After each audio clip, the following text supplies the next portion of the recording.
Hello friends, welcome back to the new tutorial of the React testing library. Today we are going to learn about act function in the React testing library. So those who haven't subscribed my channel yet, please do subscribe my channel, and if you like the video, please do like, share and comment on my video. Let's get started. So in React testing library, the act functions plays a crucial role in ensuring your tests run in a way how React works in a real browser environment. Suppose we have an input field and we are trying to set the state. Okay, so in that case, we are going to use the act function. Okay, if we are not using the act function, then what will happen? Okay, so what will be the primary goal of using it? I will explain you. Primary goal of that is to wrap any code that updates the React component. So whenever you have to update any kind of state into your React component state or performs any asynchronous operation, in that case we have to use the wrap. In that case you have to use the act function, right? By wrapping your test code with the act, you ensure that all these updates and the side effects are processed and applied before moving to the next step. Means, like, suppose I want to update a state. Okay, state will take time, right, to update. Okay, in that case, if it is not updated, the assertion code will be run if you are not using the act function. So that's the reason we have to use the act function if you want to ensure that everything is go line by line.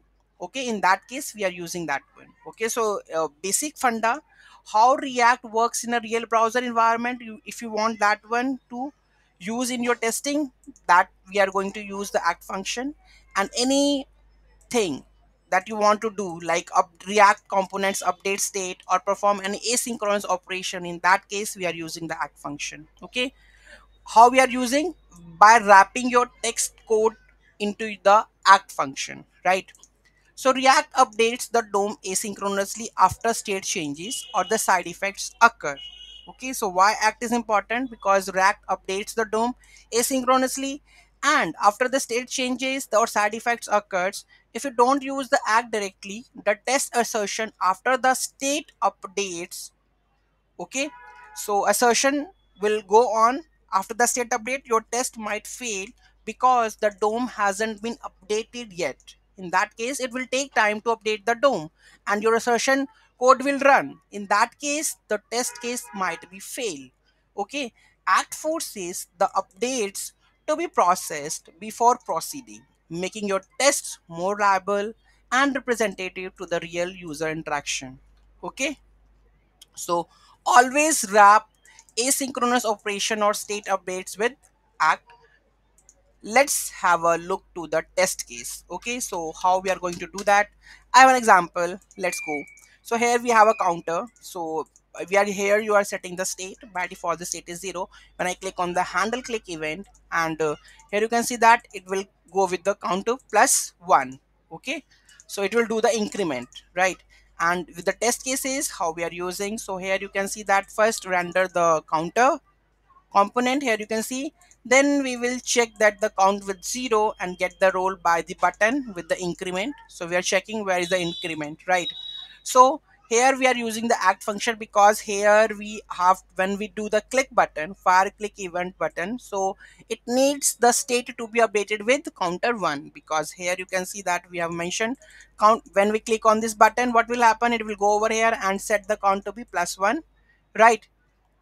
And expect count display should be 1. You can see count should be, because we have, because this event will take time. That's the reason we have wrapped that into the act function and make it asynchronous. Here you can see that asynchronous, and await this function to complete the process, then we will do the assertion. Okay, so this is the flow of the act. So whenever we do the any kind of state updates, we are going to use any kind of asynchronous work, or fetch data fetching is doing. So in that case we have to wrap that into the act function so that we will get the exact output that we want. Okay, so any doubt, any query in that, do let me know in the comment section. Thank you so much for watching this video. Have a great day and don't forget to like, share and comment on my video. Have a nice day.